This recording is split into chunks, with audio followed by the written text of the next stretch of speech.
Hi everybody, welcome back. It's Amy. So, how does a person become a man or a woman? How do we learn to be male and female? What does it mean to be masculine or feminine? To answer these questions, we need to learn the difference between gender identity and gender role. They are two different things.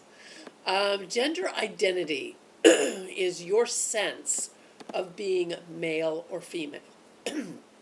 Gender role, those are actions or behaviors that are considered either male or female. See the difference? Gender identity is your internal thoughts and feelings that you have towards your sex. For example, if you have thoughts that being male means that you're strong and superior, but gender role is how you actually live and behave. Your gender role is your way of showing others and yourself whether you're male or female or a combination thereof. In other words, gender identity is the inward experience and gender role is your outward expression of your gender identity. However, the role that you play may not match your identity. All right, so here are some basics. There's a difference between sex and gender. Sex is biologically determined. A human cell or a gamete is made up of 23 chromosomes. Females carry the X chromosome, and males carry the X and the Y chromosome. So males determine the sex of offspring. So if you get an X from the female and an X from the male, you get a girl. And if you get an X from the female and a Y from the male, you get a boy. All right, now, that's generally speaking. There are people who are XXY, and those people, that would mean that you have Klinefelter syndrome. And some people, albeit rare, actually have XYY. All right. Now, gender, on the other hand, gender is learned. That is not a very popular notion with a lot of people, but it's very true. How we learn our gender role may come from a lot of sources. It could be from our religious upbringing.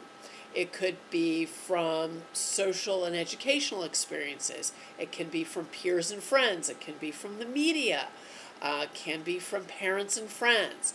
It can be from your cultural or your ethnic background, or it can also come from some childhood experiences. All right.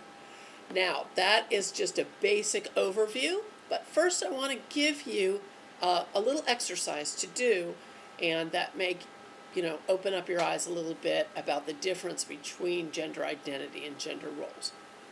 I want you to list 10 behaviors, male on one side, female on the other, and I want you to list 10 behaviors that you associate with being male and 10 characteristics that you associate with being female in our society.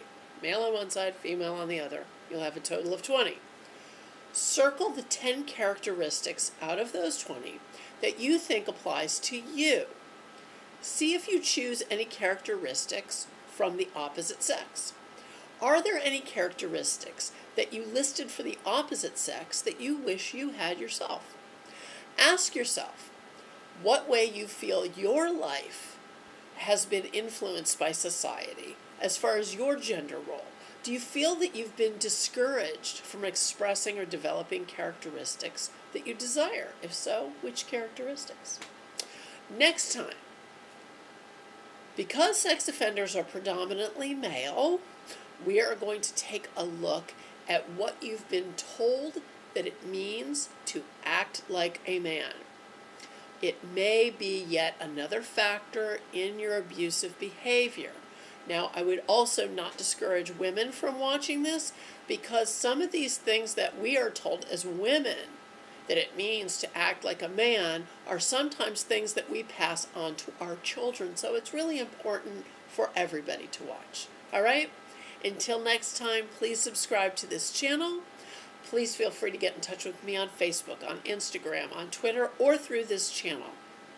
And I want to thank you so much for being here. And until next time, be well.